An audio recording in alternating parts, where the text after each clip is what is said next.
Hi guys, welcome to my channel. Welcome back to my channel.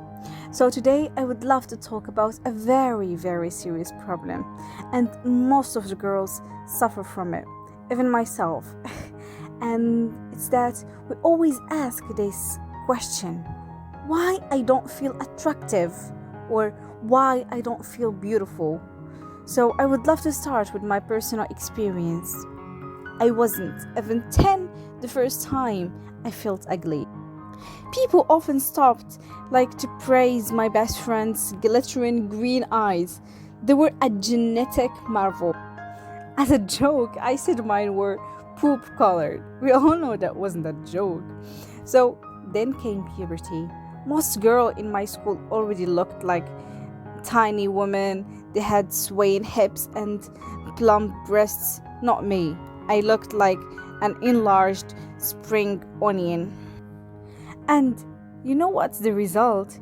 It's boys chased after the other girls, making me curse my lack of curve.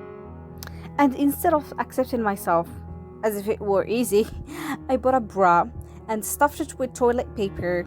So you can laugh, it's okay. I will never forget the day someone got my trick, almost 2 decades later. It still makes my gut twist in embarrassment. And looking back, I realized my bully's eyes or the person who got me wearing toilet paper weren't the villains in my story. I and my self-criticism were to blame. Though I was far from perfect, I was amazing as I was. Brown eyes are sexy, and having little to not breasts is a blessing when you're exercising. Most of us know we should accept ourselves. We've heard it over and over. We've praised campaigns that show women as they are without Photoshop. So girls, please try to see yourselves and try to love yourselves. It will take a lot of practice, but when you realize your self-worth is not based on how others see your physical appearance, you will have more meaningful friendships based on appreciating each other's good qualities. We need to develop a self-worth that's not selfish and that comes from seeing ourselves and others as God sees us. We should never measure our worth on an earthly scale because our origins are divine. So ladies, we're here because we all have one thing in common. As we age, we start to notice every little change in our bodies. We think that the little laugh lines on the corners of our eyelids and the effect of time on the body become more and more pronounced over the years, even if others even notice. We may be saying to ourselves, we don't feel pretty anymore, or I don't feel sexy anymore. We are our biggest critics. At some point, especially for those in a relationship, we may start to fall into a hole. We may ask ourselves, does my husband even find me attractive? Or why don't men check me out anymore?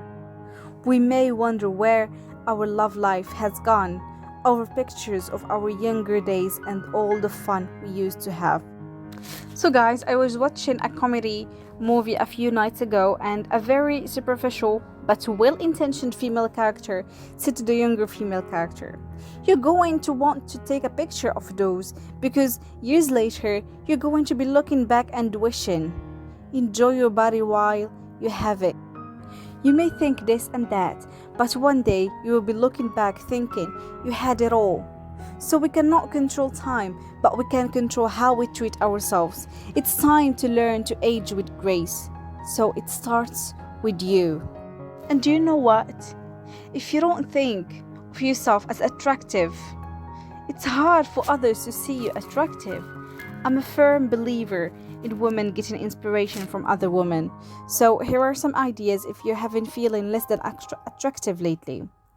First, see an intimacy counselor alone, one that works with women, or sign up for a sensual dance class like pole or belly dance, or join a women's group so you can inspire each other or honor the feminine, and join a water aerobics class.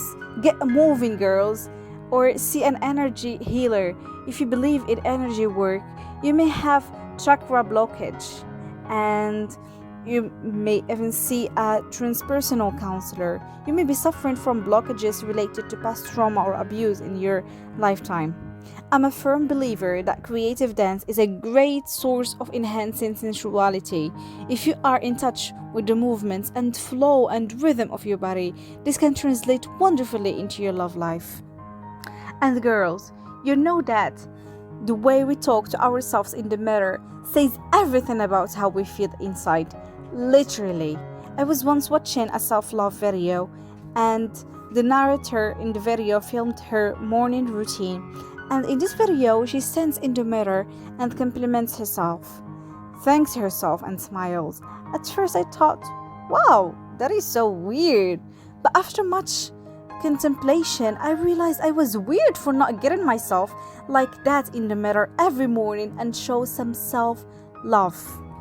So when you look at yourself in the mirror every morning, greet yourself like you would a friend. Exchange kind words like you would with a dearest friend. Treat yourself with the same kindness and respect. So girls watching this video, look at that body and say, I'm sexy and I know it. But really, you look beautiful today. I'm here to tell you that it's true. I get it. It's easy for me to sit here and tell you that you are beautiful and that you should see it in yourselves.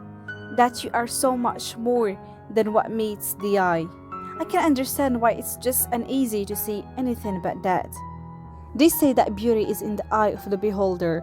But when you see yourself every single day, sometimes it's hard not to only focus on the parts of you would have wanted to change or to take away. You focus on the parts of you that you wish you didn't see. Your cheeks are too round. Your teeth are too crooked. You're not tall enough. You're a giant. You're too curvy. You're as flat as a board. You have big arms. You hate your thighs. You have freckles, birthmarks, or moles which you could erase.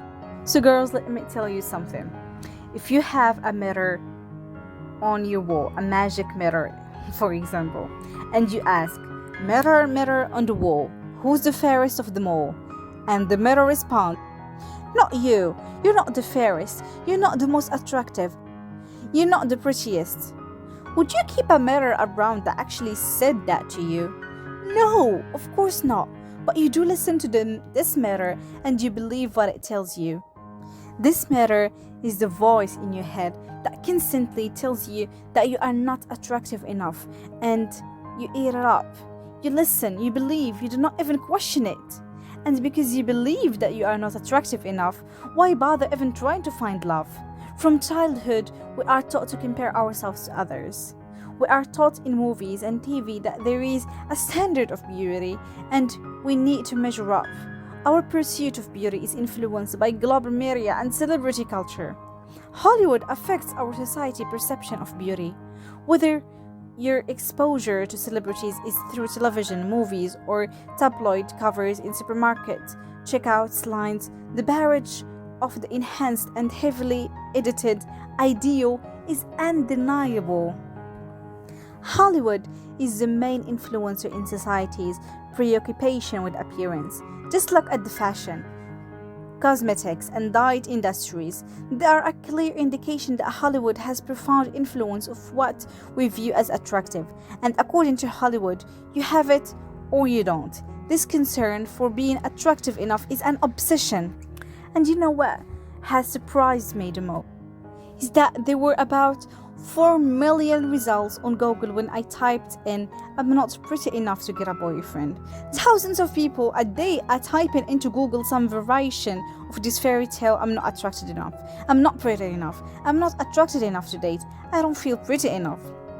So most of the girls believed that because they think they are not pretty enough or attracted enough, this is why they are not finding a relationship. It usually turns out that the main reason is because they are not taking action and putting themselves out there.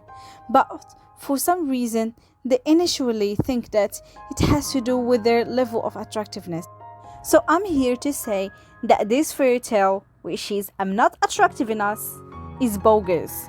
Attractive enough doesn't exist because no one gets to decide what pretty is as a standard. But that is what Hollywood has done. It has chosen what is considered beautiful by glorifying certain looks. And guys, we have fallen for this perspective of beauty. It hook, line and sinker.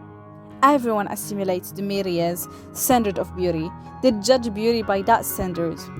And what does this cause? When you look at yourself in the mirror, you see what you don't fit the standard. Eventually, you give up. I'm not beautiful, you think. And this is not your fault. This fairy tale has us all screwed up in the head because we have been programmed to think this way by Hollywood. So girls, if you don't feel attractive based on Hollywood standards, you're putting the power in someone else's hands to judge whether you're attractive or not. You need to take that power back from Hollywood, back from advertising, back from television. It is time to claim your own attractiveness. It is time to claim your own worthiness. It is time to claim it is for yourself. It is time to like you just the way you are. And if there is some actions can take that actually make you feel good and make you feel attractive, then you want to start doing those things ASAP. Put on that dress, lift those weights, sing that song, shake that booty, kickbox that bag, go for the hike, sit it in the sun on the rock. This is about you reclaiming your attractiveness and not giving that power to Hollywood. You get to decide how attractive you are and how you want to show up and feel attractive. It's all on you. It is time to love yourself. Time to get away from this fairy tale. This fairy tale, I'm not attractive enough, is holding you hostage. It's going to keep you stuck and from taking action. It's going to keep you feeling bad. So we need to stop that. We need to shift that, okay? So thank you guys so much for watching this video. I really hope you like it, and I really hope you change your perception about yourself and feel more attractive and beautiful.